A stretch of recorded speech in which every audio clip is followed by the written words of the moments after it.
From the mind of a guy you probably only know for cursing on the TV. The Oscars! You! And a studio that pretty much only does this, comes another strictly cooperative platformer where the main reason you'll enjoy it is that you actually like spending time with your co-op partner. Because if you don't, you'll probably end up wanting a real-life divorce. It Takes Two.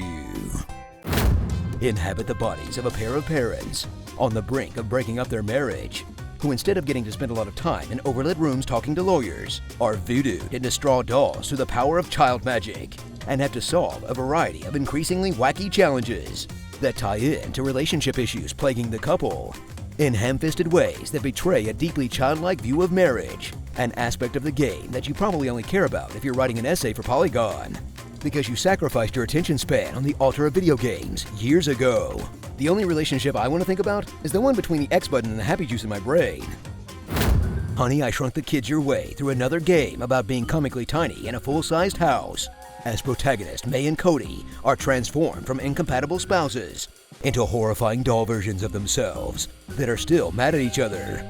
I can't wait to get back to my real body so that we can get divorced. Oh, me too. Then learn to love each other again by toy storing their way through a world of talking hammers or whatever, while occasionally being accosted by an anthropomorphic book with dialogue that will make you roll your eyes so fast and so often that they'll lift your skull off your spine like tiny helicopter blades. No way, baby! I'm killing it! Can't you see my hip gyrations? Woo! Oh, please stop. Until the tone shifts wildly and you're forced to murder your daughter's favorite toy while it screams for mercy, to try and get her to cry on your hideous toy forms for some reason, in a storyline that has a lot of big ideas and uses every single last one of them. Wait, you're telling me this guy needs an editor? It's my idea from the get-go, the first. I'm a passionate man. Nobody will ever, even if I do AAA. This is the independent. I'm shocked and appalled.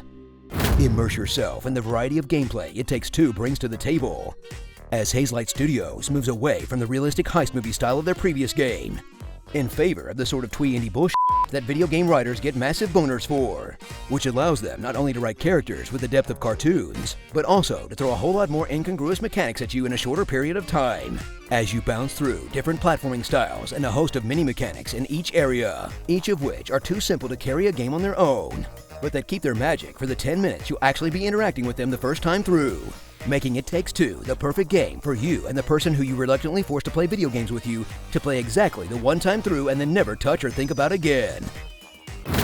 So grab a friend or significant other. Okay, you don't have those. Grab some nerd you met in an MMO a decade ago, and discover a game made for people who aren't obsessed enough with games to actually care about this YouTube channel, and hope that it appeals to you anyway. Because who doesn't love a saccharine story about how your parents could have fixed their broken marriage if they had just loved you a little bit more? Hey wait, is this just my own baggage? Starring, made on Etsy, Clayface, Guru tugging my puda, and the longer you stay together, divorce it gets. It Takes Two, much money. I mean, honestly, if you really want a game about divorce, play Cuphead with your wife, because if your marriage can survive that, it'll probably survive anything. Tell us what you'd like to hear in my epic voice in the comments below. The will of the warrior is the resolute acceptance of death and taxes. The bubblefish has a banana. Pokemon are terrifying creatures. The sand people are easily startled, but they'll soon be back, and in greater numbers. Find the halo, win the war.